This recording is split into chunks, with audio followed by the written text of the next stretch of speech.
எப்படியெனில் அவர்களோட கூட சென்ற ஞான கன்மலையின் தண்ணீரை குடித்தார்கள். அந்த கன்மலை கிறிஸ்துவே. யார் கூட போனா? கிறிஸ்து கூட போயிருக்காரு. யார் கூட? அந்த ஜனங்களோட கிறிஸ்து போயிருக்கிறாரு. அவங்களுக்கு தெரியல கிறிஸ்து கூட வராருன்னு.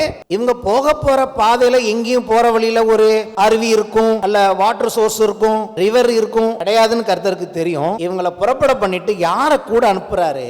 கூட தன் குமாரனாகிய இயேசுவை அந்த கன்மலை அனுப்பினாரு. அப்போ கன்மலையிலிருந்தே இவங்களுக்கு தண்ணி வந்துச்சு. இவங்க பார்க்கும்போது கன்மலையிலிருந்து தான் தண்ணி வந்துச்சு. ஆனா உண்மையிலே கன்மலைக்குள்ள யாரு இருந்தானா? இயேசு இருந்தார். ஹல்லேலூயா.